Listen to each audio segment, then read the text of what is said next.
Salut tout le monde, c'est Chloé. On se retrouve aujourd'hui dans une nouvelle vidéo Plan With Me pour le mois de décembre.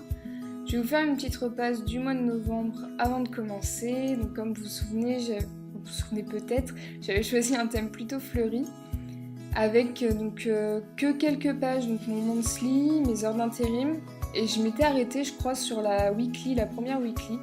J'ai rajouté les objectifs et quelques citations, ainsi qu'une page que j'ai vue sur la chaîne YouTube d'Elise Francis sur comment dissimuler des choses dans notre bullet journal, donc simplement en faisant des petites accroches et en tournant la feuille.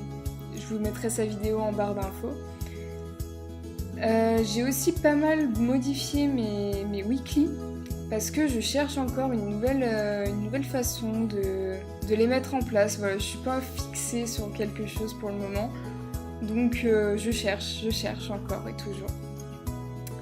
Donc pour le mois de décembre, je suis partie sur un thème colorimétrique, donc j'ai choisi le bleu qui me fait vraiment penser à l'hiver, et enfin pour moi le mois de décembre voilà, c'est plus l'hiver et tout ça. Je voulais pas faire un thème sur Noël, je sais pas, cette année j'avais pas envie de faire un thème sur Noël, donc pour changer j'ai juste choisi une couleur et des motifs qui me plaisaient bien, donc notamment dans le flow, donc Book for Paper Lover, que j'avais utilisé déjà au mois de novembre, et je pense d'ailleurs que j'utiliserai bien d'autres fois, vous allez le voir pas mal sur la chaîne. Donc vous allez voir que pour la page d'accueil, je suis vraiment restée très simple. J'ai collé un fond comme j'avais fait pareil pour le mois de novembre. Et j'ai simplement mis un petit calendrier avec le mot décembre au milieu. Voilà, c'est juste une page d'accueil, c'est une page de présentation du mois. Je voulais pas... Comme je n'ai pas dessiné, je voulais pas que ça soit trop surchargé. Voilà, je voulais laisser un peu d'espace... laisser respirer les différents éléments. D'ailleurs pour ce mois-ci, vous allez voir que j'ai pas forcément beaucoup décoré mon bullet journal. Je suis vraiment restée très simple. Parce que voilà, pour moi le mois de décembre est très chargé généralement. Donc voilà, un peu de simplicité, je pense que ça fera du bien. Pour mon monthly par contre, vous allez voir que je l'ai pas du tout modifié. J'ai même repris ce que j'avais fait pour le mois de novembre, c'est-à-dire mettre un bout de feuille, du coup la motif, sur la gauche, et ensuite mettre mes jours juste à côté. Donc c'est exactement ce que j'ai fait pour le mois de novembre, donc j'ai vraiment repris ça. Et ensuite en face, je vais mettre, vous allez voir ça, ma page des heures d'intérim. Je l'ai modifiée également parce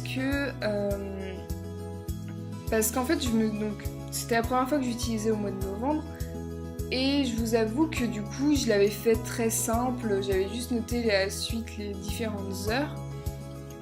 Mais là, je vais plutôt dissocier ça par semaine. Donc là, il y a 4 semaines au mois de décembre. Donc ça va être semaine 1, 2, 3, 4. Et ensuite, par jour, je vais noter les différents horaires. Et je pense qu'en dessous, donc vous allez voir la mise en page tout à l'heure, en dessous, je noterai notamment le total d'heures que j'aurais fait, si j'ai fait des heures sup, si j'ai travaillé les dimanches, etc. etc.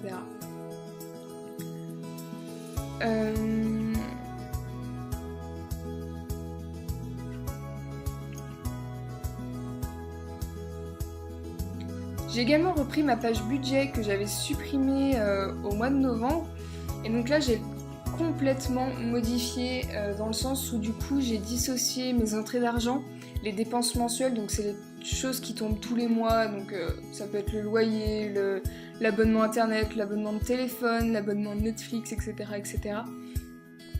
Donc voilà, j'ai dissocié donc ces dépenses-là qui tombent vraiment tous les mois et que je sais à peu près à quelle date elles tombent, des dépenses autres, j'ai envie de dire, ou qui tombent pas forcément un jour particulier. Ça peut être les courses, faire le plein d'essence, etc., etc. Donc là voilà, je suis revenue sur ma page d'intérim, c'est ce que je vous expliquais tout à l'heure. Donc le pseudo calendrier, c'est pas vraiment un calendrier d'ailleurs.